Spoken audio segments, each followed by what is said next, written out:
So, a title change possibly at the last set or the most recent set of Impact Wrestling television tapings, because there is reported to be at least one title change planned for the recent Impact Wrestling television taping. So, a new champion may be coming to Impact Wrestling programming in the near future. Now, according to a new report courtesy of Fightful Select, which is Fightful's Patreon service, be sure to check that out, the recent set of Impact Wrestling television taping saw at least one title change planned. Now, I say planned, and I think planned is the key word there, because it's not totally sure as of yet if that title change did actually happen though. So it looks like it was planned, but we're not sure whether it happened or not. Now, the Fightful report also stated that talent that they've spoken to understand there are quite a few opportunities in place for talent who aren't actually signed to full-time Impact Wrestling deals. For example, Deonna Purrazzo, of course, won the Knockouts Championship last year at Slammiversary in July before she was actually signed to a full-time contract with the company. It was actually several months after she won the Knockouts Championship before she finally signed on the dotted line for Impact Wrestling. So a lot of talent there are realizing just because they're not under a full-time contract, they may have a possibility of significant success with Impact Wrestling in the future. Now, we'll touch on that in a second, because I have another report about that. But with regards to which championship has been planned to change hands, it doesn't really need a lot of deduction and figuring out as to which championships could be the contenders to be switched here. Now, obviously, the Impact World Championships, the Unified Impact World Championships, are not going to be changing hands. Kenny Omega is not dropping the Unified Impact World Championship anytime soon, especially while he's the AEW World Champion. He's going to have to drop that championship first before he even considers, or before AEW would even allow Impact Wrestling to have Kenny Omega drop the championship. So that's not going to happen. The Knockouts Championship, I would be very surprised. I don't necessarily see the Knockouts Championship changing hands. They've booked Deonna Purrazzo recently. They've booked her incredibly strong, and it doesn't look like, I would say until the very least Slammiversary, that Deonna Purrazzo is going to be dropping the Knockouts Championships. And when it comes to Josh Alexander, of course, he's only just won the X Division Championship, so I would be really surprised to see them hotshot the X Division Championship so soon after winning at Impact Rebellion only a couple of weeks ago. So, of course, that leaves the Tag Team Championships, whether it's for the male side of things or the knockout side of things. Now, although the former tag team champions, the Good Brothers, were defeated at last week's, or a couple of weeks ago, at Rebellion, the current tag team champions, FinJuice, of course, they are signed to New Japan Pro Wrestling contracts and actually Impact Wrestling stars are with New Japan. So it's a possibility, of course, that FinJuice could lose the tag team championships on an upcoming edition of Impact Wrestling. Of course, the same does go, though, for Jordynne Grace and Rachel Ellering. They're actually booked in a title rematch against the former Knockouts Tag Team Champions Fire and Flavor, so that is a possibility as well.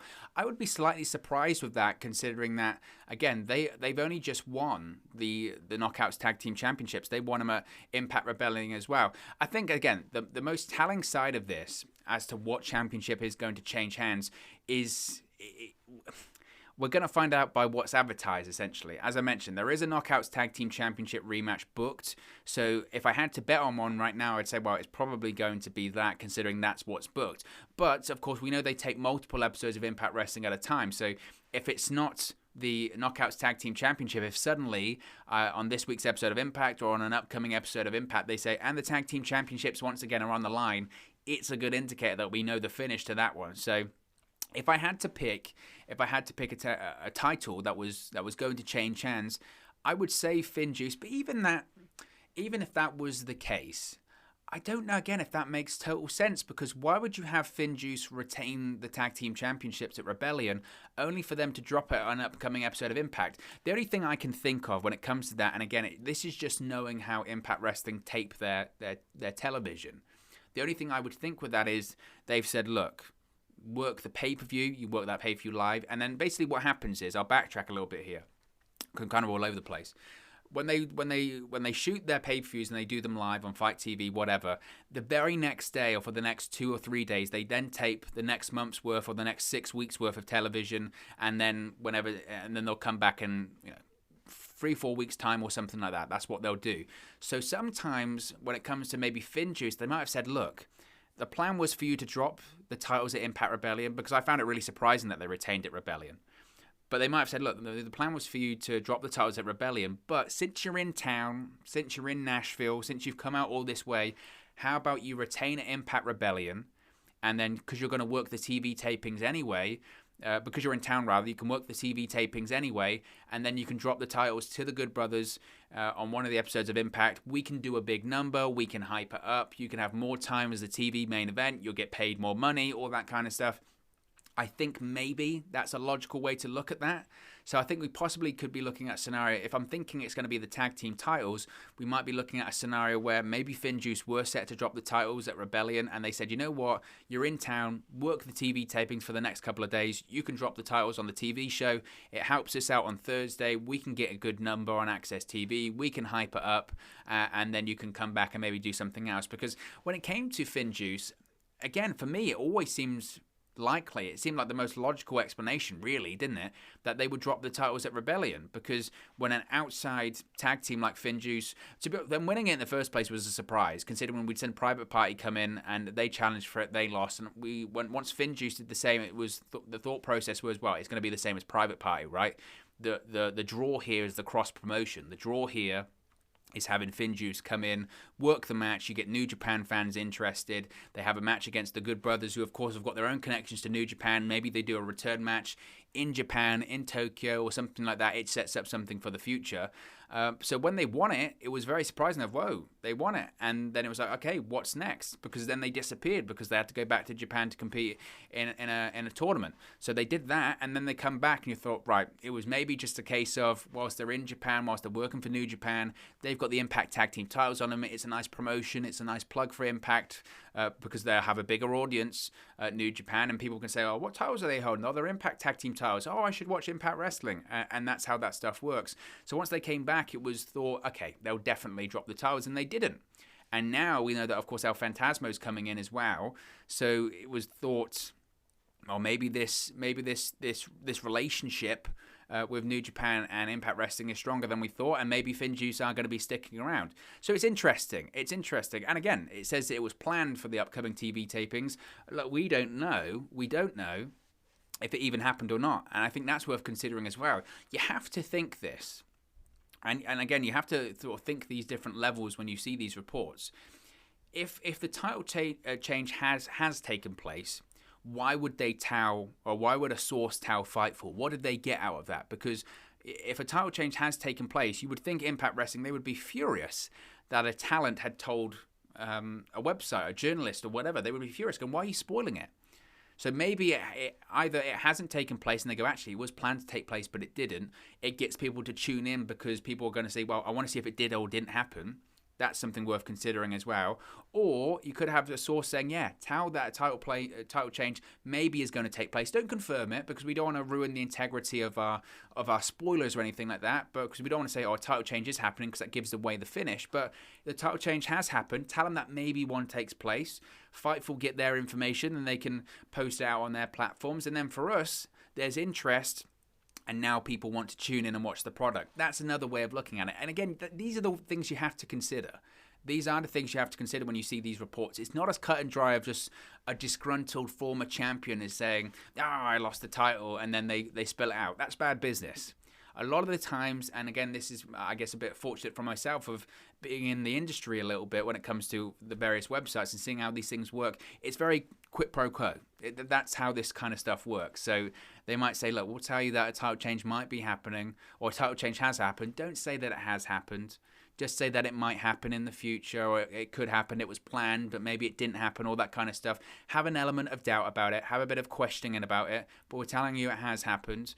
Drive up some interest. Get people talking, have people discussing if a title change is going to happen or not, and then we can tune in and find out, and we can do a good number. That's how this kind of stuff works, because then in the future, it's kind of like, we can build a relationship between each other.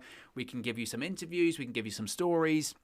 You scratch my back, I'll scratch yours, all that kind of stuff. That's how it works. So it's interesting. It's certainly interesting. But again, I think it's obviously not the World Championship. Knockouts Championship, again, I would be really surprised, just considering the role that Deonna Purrazzo is on. And when it comes to the X Division Championship, again, Josh Alexander just won it. Don't see the point in that. The Male Tag Team Championships, I could see that happening, considering if FinJuice have done all of their commitments. I would think as we're getting closer to Slammiversary at this point, they would carry on until Slammiversary. The Knockouts Tag Team title match has already been booked, so maybe they want to hot shot it back and forth. I don't know. But I think it's most likely the Tag Team Championships. But look, it gets people talking. it gets people talking. That's why we're doing this video right now, is because this news is coming out. So that's certainly interesting. You can let me know which title you think is what was planned to change hands. Whether or not it does, we don't know.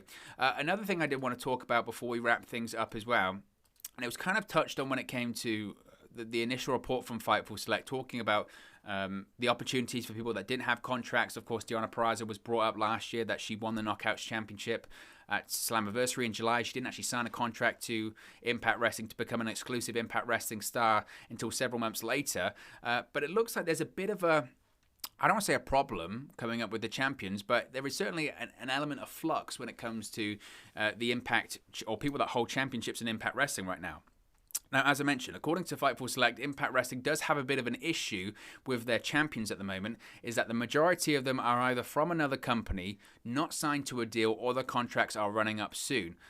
Though this isn't viewed as unordinary at this point, as I mentioned, if you've watched any videos that we've done on this channel, you would know that, if anything, I've praised this about Impact Wrestling, that they are so flexible with their contracts. It's allowed them to get in talent through the door that they wouldn't have had in the door previously, whether it's Alex Shelley, James Storm, a plethora of other names, Eric Young, Deonna Purrazzo, the flexibility, Matt Cardona, the flexibility of contracts of saying, well, we don't want to tie you down to something, or if you don't want to be tied down to something, that's fine.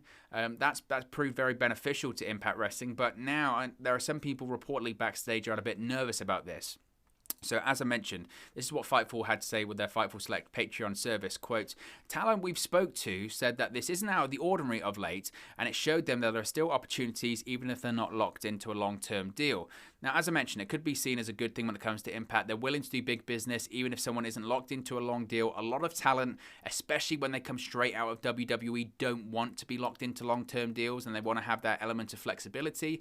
And obviously being signed to short-term deals and all that kind of stuff allows them to do that, and it allows them to be featured even if not actually signed to Impact Wrestling and they're actually signed to another company. So I did want to go through this because I find it interesting. So of course, Kenny Omega's the Unified Impact World Champion. He's signed to AEW. It's pretty much mapped out, I think, as to what he's going to be doing with Impact. I wouldn't even be surprised if they know when he's probably going to drop the championship. Again, it's either Slammiversary or October at Bound for Glory. I'm leaning more towards October at Bound for Glory because I don't see him dropping the AEW World Championship anytime soon, and I think that plays into it. I don't see Kenny Omega dropping the Unified Impact World Championship while he's the AEW World Champion. I just don't see AEW allowing that. And I think Impact Wrestling are more than happy to have Kenny Omega as their world champion for a long time because it makes them look like a big deal. So I don't think the Kenny Omega not being signed to Impact is not a problem. When it comes to other names, of course, I mentioned Finjuice, they're New Japan stars. So I think, again, that's all about the working relationship with New Japan. And Impact Wrestling and New Japan, I think they've got that one pretty figured out. When it comes to the other names, look, Josh Alexander, this is why I kind of raise my eyebrow a little bit at this report and say, you know what? Because Josh Alexander, his contract does expire this year, but it expires at the end of the year. He signed a 3-year deal. I believe it was in 2019, or it might be 2018, but it was around that period of time. And if it's a 3-year deal, I think he said he's in his final year now. So maybe it's a case of his contract expires on January 1st, 2022 or something like that. So if they're saying that's an eyebrow raise of, oh, Josh Alexander, his contract's expiring. It's not really expiring soon. Realistically, it's not. And who knows? I mean, I saw an interview that Josh Alexander did recently where he said he wouldn't have a problem re-signing with Impact Wrestling. I know there's a lot of people thinking once Josh Alexander's contract's up, he'll just go to AEW because he'll want to be with Ethan Page and they'll want to reform the North. And don't get me wrong, I wouldn't mind seeing the North in AEW at all. But at this point, Ethan Page has got a new tag team in AEW, right? He's with Scorpio Sky. So I don't really know what's going on with Ethan Page right now. He's got the feud, I guess, with Darby Allin and Sting. It's very confusing. Like, he didn't want to break up the North in Impact, but now he's with a new tag team in AEW. I don't really understand that one. Nevertheless, so I kind of raised my eyebrow at that report saying that, oh, these haven't got a lot of time on their contracts, because Josh Alexander still does. When we're only in the 5th month of the year, so we've still got quite a lot of time at this point. We've got, 7 months? That's still left of the year. That's plenty of time, especially in the world of pro wrestling.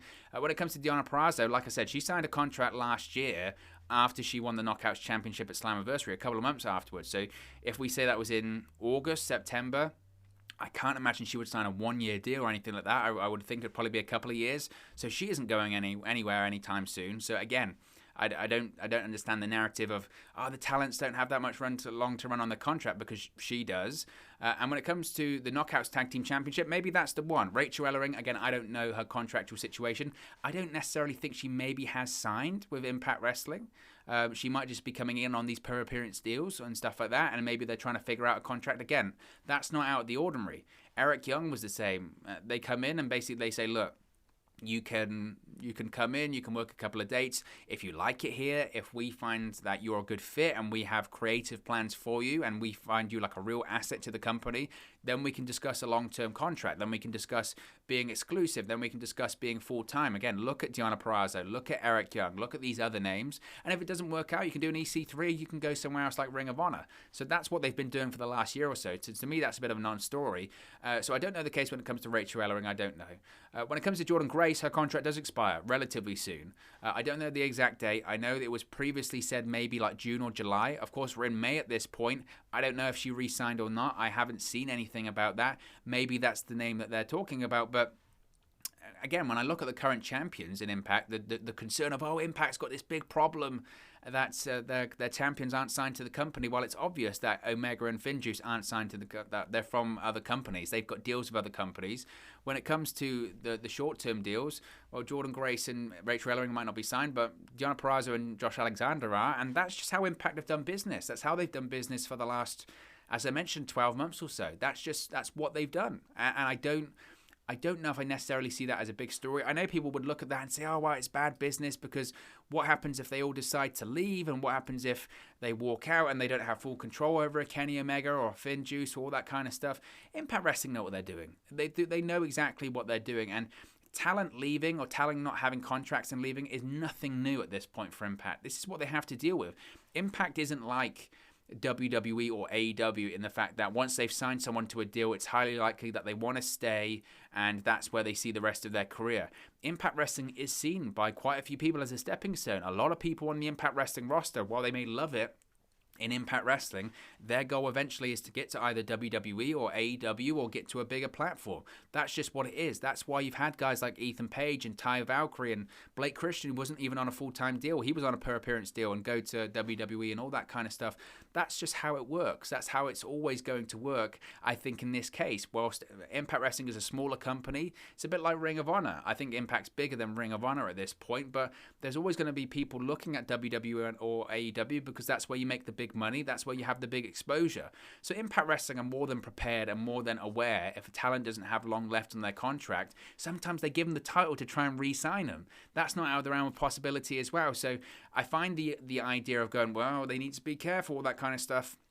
When it comes to the relationships with other companies like AEW or New Japan Pro Wrestling, they know exactly what they're doing there. I don't think they're in any trouble, and I don't think Kenny Omega's going to hold the Impact World Championship hostage or anything like that. I don't think it's any stretch of the imagination. And when it comes to giving the titles to people that are on per-appearance deals, if it doesn't work out, once they've had the tag team titles on the Hardys and then the Hardys left and they got the titles back via a teleportation angle, they've got plenty of things to prepare. It's pro wrestling. It's always in flux and you never know what's going to go on. So again, it's just an interesting period of time. It's an interesting period of time. It's an exciting time to be an Impact Wrestling fan. There's a lot going on. And as we head into Slammiversary, there's a lot of interest. We're going to have new people coming in from WWE and the independent scene. I'm sure we're going to have people go in the opposite direction and they're going to go to WWE or AEW. That's the life cycle of the business. And if people are concerned about that, then I would say, open your eyes, because that's just, that's the life cycle. That's what happens in pro wrestling. So I don't see it as a big deal. So obviously, as I mentioned, exciting time. Got a lot of stuff to talk about when it comes to Impact Wrestling over the course of the next few months as we head into Slammiversary. So be sure to subscribe, bottom right-hand corner, and you'll be sure to not miss a single thing. But of course, as always, it's just one man's opinion. What are your thoughts on the possible planned title change at a recent Impact Wrestling television tapings, and also the majority of the Impact Wrestling champions not being signed to the company or having short-term deals, even though I think that's slightly debatable? Let me know your thoughts in the comment section below. I'll do my best to respond and reply to all of your comments. Really enjoy interacting with you guys, talking about Impact Wrestling, AEW, WWE, New Japan Pro Wrestling, all things pro wrestling. So get involved in the comment section below. All opinions are welcome. If you have enjoyed this video, please do smash a like on the like button too. Really does help us out here on YouTube, get the rankings, and get into people's recommendation feeds if they haven't seen our videos previously. But most importantly, if you haven't already, please do subscribe to Wrestle News 365. You can do that by clicking the bottom right-hand corner of the screen right now. Or if you wait a few seconds, there'll be a subscribe button at the end of this video video along with another video for you to watch. I think we're nearly at 3,500. So if you haven't already, you could be the person to get us up to 3,500 subscribers. That would be amazing. As I mentioned, we've got so much more Impact stuff coming in the near future. So if you do like these Impact videos, be sure to smash a like and subscribe, bottom right hand corner. Thank you very much for watching, listening, streaming, or however you come across this video today. And I'll speak for you again very, very soon. Hey guys, thank you for watching, listening, streaming, or however you come across this video today. Be sure to click on the video on the right there to watch our next video, or click the bottom there to subscribe, or the bottom right hand corner. Thank you very much, and I'll speak to you again very soon.